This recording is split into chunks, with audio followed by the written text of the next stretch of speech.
Για 5 λεπτά, κύριε Σκούμα. Ευχαριστώ, κύριε Πρόεδρε.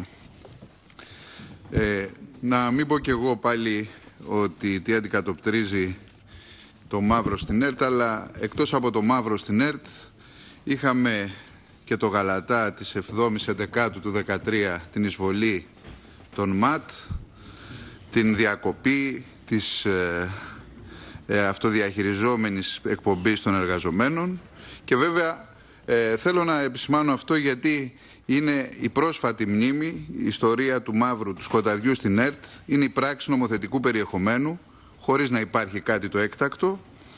Είναι αυτά που συνέθεσαν και αποτέλεσαν την εικόνα της διαρκούς εκτροπής και φυσικά όχι ενός στιγμιαίου και απομονωμένου γεγονότος. Και βέβαια εδώ οφείλουμε να δώσουμε μια ιδιαίτερη έμφαση στον αγώνα των εργαζόμενων της ΕΡΤ από όλο αυτό το διάστημα, από το μαύρο, την εισβολή έως και σήμερα. Αυτός ο αγώνας είναι ένας δίκαιος αγώνας και πλήρως νομιμοποιημένος στη συνείδηση του ελληνικού λαού. Οι εργαζόμενοι της ΕΡΤ ανέδειξαν τη δύναμη της συλλογικότητας, απελευθέρωσαν δυνάμεις, απεγκλώβησαν δυνάμεις και ανθρώπους από την καθημερινότητα και τη ρουτίνα και συνέδραμαν σε μια ουσιαστική συμβολή για την υπεράσπιση της δημοκρατίας. Τα εγχειρήματα της αυτοδιαχείρισης, η ΕΡΤ Open, η υπεράσπιση λειτουργίας των περιφερειακών σταθμών ανέδειξαν μια ισχυρή αντίσταση στον αυταρχισμό, στη μνημονιακή λέλαπα και ιδιαίτερα κράτησαν ψηλά το φρόνημα του ελληνικού λαού.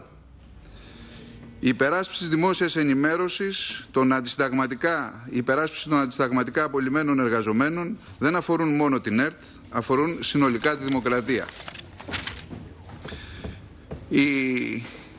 Η εκτροπή στην ΕΡΤ δημιούργησε ένα ευρύ κίνημα και ενέτεινε τον πολιτικό ριζοσπαστισμό των ανθρώπων στην Ελλάδα, των πολιτών που πλήττονταν από τα μνημόνια. Η πυγμή της κυβέρνησης Σαμαρά οριστικοποίησε τη διάρρηξη των σχέσεών της με την κοινωνία. Οδήγησε στην αποχώρηση του ενός εκ των κυβερνητικών εταίρων από τη συμμαχική κυβέρνηση, που ήταν και η εκκίνηση του τέλους της. Βεβαίως αποδόμησε και την επικοινωνιακή αφήγηση του success story της κυβέρνησης και απέδειξε το κενό του περιεχομένου της. Η αντίληψη ιδιοκτησίας που είχε η κυβέρνηση Σαμαρά για την ΕΡΤ οδήγησε σε αυτό ακριβώς το αποτέλεσμα του μαύρου, τον ευτελισμό της εικόνας της χώρας και τελικά στο κλείσιμο της δημόσιας ραδιοτηλεόρασης, χωρίς να έχει προηγουμένως αντικατασταθεί, χωρίς να έχει φτιαχτεί κάποια άλλη.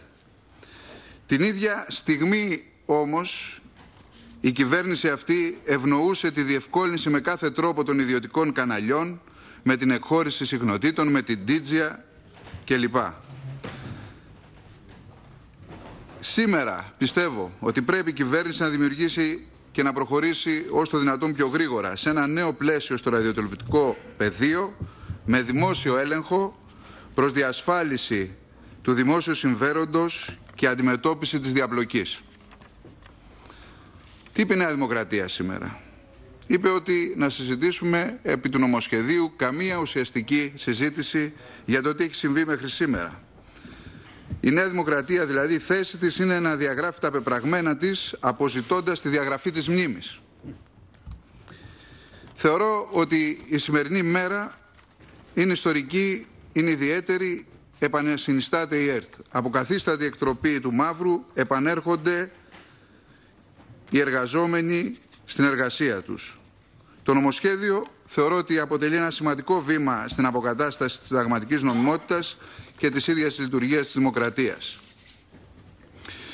Επίσης πιστεύω ότι είμαστε όλοι υποχρεωμένοι να συμβάλλουμε ώστε να διασφαλιστούν τα δικαιώματα των εργαζομένων με την κατάργηση όλων των μνημονιακών διατάξεων, ώστε η ΕΡΤ να αποτελέσει πραγματικά μια ανεξάρτητη δημόσια ραδιοτηλεόραση με πολυφωνία, που θα έχει απορρίψει απολύτως τα κακώς κείμενα της παλιάς ΕΡΤ,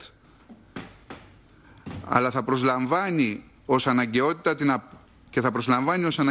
την απέτηση των πολιτών για διαφάνεια, ισονομία, πλήρη και ουσιαστικό έλεγχο σε όλα τα πεπραγμένα της, και θεωρώ ότι πρέπει να ληφθούν υπόψη όλες οι θετικές προτάσεις που θα γίνουν κατά τη διάρκεια της συζήτησης, και είναι αυτονόητο ότι Υποστηρίζουμε το νομοσχέδιο γιατί αποτελεί βασικό εργαλείο για τη διασφάλιση της πολυφωνίας, της ανεξάρτητης μετάδοσης πληροφορίας και της είδησης και βεβαίως την προβολή των έργων της τέχνης και του λόγου και την ανάδειξη του πολιτισμού.